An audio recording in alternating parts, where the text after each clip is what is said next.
समय news India में आपका स्वागत है। भारतीय जनता पार्टी के पलामू सांसद विष्णु दयाल राम को तीसरी बार मिली जीत के उपलक्ष्य में गढ़वा विधानसभा क्षेत्र के कार्यकर्ताओं का टाउन हॉल में अभिनंदन विजय संकल्प सभा का आयोजन कर गमछा देकर सम्मानित किया गया। इस सभा में बतौर मुख्य अतिथि पूर्व प्रदेश अध्यक्ष यदुनाथ पांडे, पलामू सांसद बीडी राम, पूर्व विधायक सत्येंद्र नाथ तिवारी सहित कई नेता उपस्थित रहे।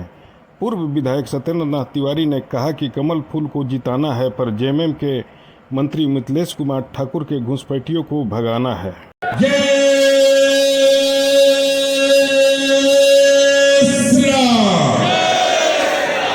मेरा प्रत्याशी कमल फूल छाप है। जिसको कमल फूल छाप का निशान मिलेगा उसको सभी लोगों को मत देकर के चुनाव जिताना है। लेकिन फिर ठाकुर से बेतरैया रुपया लेने वाला से भी बचना है कि नहीं बचना है? बचना है ना। ये पब्लिक है, सब जानती है। अभी देखिए गांव में गरीब का जमीन लुटा रहा है। हमारे भारतीय जनता पार्टी के नेता जो हैं उनसे भी मैं कहूंगा, अरे यार खाली फूल छाप लान के मार के दंगल मत निकल जाओ। थोड़ा गरीब गुरबा के लिए भी लड़ना पड़ता है, थोड़ा गरीब गुरबा को सहयोग करना पड़ता है। हमारे कार्यकर्ता कहीं न कहीं बहुत सारे दंश का जो शिकार हो रहे हैं, हमें उनसे बचना होगा। अभी यहीं पर देखिए सोहबरिया पंचायत का बात है। सोहबरिया के 20 लोगों पर नॉन अवेलेबल वारंट कराने का काम मंत्री ने किया। मैंने भी एसपी से बात किया, डीएसपी से बात किया। ये अलग बात है कि इनका अरेस्टिंग नहीं हो रहा है। मनोज जी आप भी हैं, मैं सांसद महोदय से भी कहा था, सांसद महोदय जी ने भी डीएसपी से बात किया है, लेकिन अल्टीमेटली सुपरविजन निकल गया। आपको जेल जाना पड़ेगा। कौन देखेगा? हम लोग ही लड़ेंगे, आदरणीय सांसद महोदय लड़ेंगे। उतना आसान भी नहीं है। आज भारतीय कार्यकर्ता, भारतीय जनता पार्टी के जो कार्यकर्ता हैं उनका मनोबल भी नहीं टूटना चाहिए।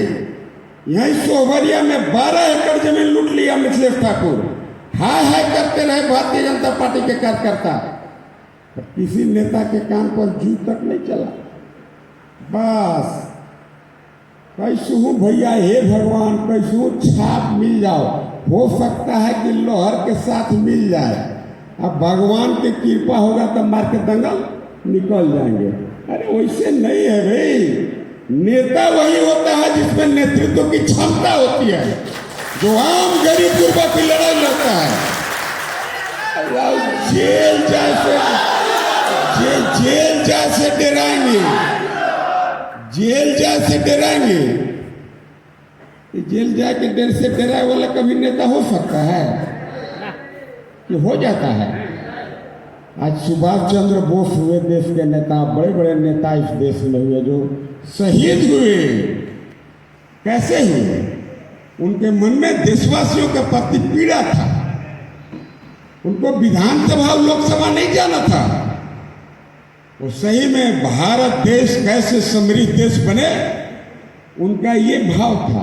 उनका वैसे ही सांसद को हम सभी लोगों ने मिलकर जिताने का काम किया है, वैसे ही आने वाला विधानसभा चुनाव में भी फूल छाप और रुपया ललका के गांव से बाहर करना है कि नहीं करना है? पलामू सांसद विष्णु दयाल राम ने कहा कि जिस राज्य में पालू जैसी चीज किलो की भाव बिक रही है, उस राज्य की स्थिति क्या होगी।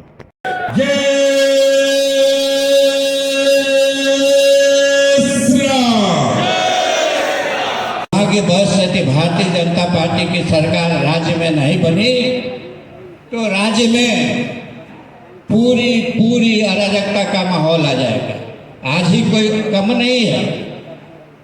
अब बालू जैसी चीज किलो के भाव से बिक रही हो जिस राज्य में, उस राज्य की व्यवस्था के बारे में क्या कहेंगे?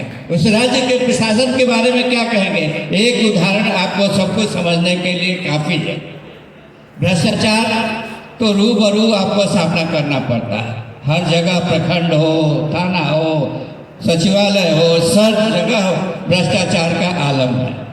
और यकीन मानिए कि भारतीय जनता पार्टी की सरकार आएगी तभी भ्रष्टाचार पर अंकुश लगेगा। विधि व्यवस्था ध्वस्त हो चुकी है। आज नक्सलाइट फिर सर उठाने लगे हैं, यहाँ वहाँ जहाँ तहाँ गाड़ियों को जलाने लगे हैं, लोगों को पीटने लगे हैं, कर्मचारियों को पीटने लगे हैं, लेवी वसूली के लिए सब कार्य करने वाले।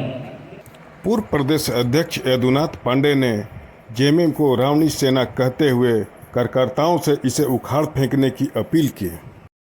भारत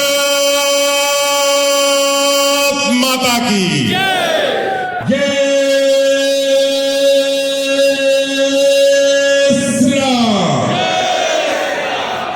जैसे हनुमान को आपकी शक्ति को एहसास दिलाने का चुप साधी रहा बलवाना, उठो और एक बार इस रावणी सरकार को संहार करो। कि अगर ये एक मौका चुका, फिर शिकारी आएगा, फिर जाल बिछाएगा, फिर डाना डालेगा, फिर लोग में अगर फंसे तो 5 साल सोच लीजिए, बता रहे थे पूर्ववक्ता लोग, 5 साल फिर लौट के नहीं आता। आज विधि व्यवस्था खत्म है झारखंड की, लेकिन जब भाजपा की सरकार बनती है तो सब पे अंकुश रहता है। क्षेत्रीय दल का जब सरकार बनता है, लूट खसोट मार काट विधि व्यवस्था सब चौपट हो जाता है। देश पर संकट है तो दल को हमने विलय किया, और अगर दल पर संकट है तो व्यक्ति को भी छोड़ने में हमें कोई दिक्कत नहीं होता। मेरे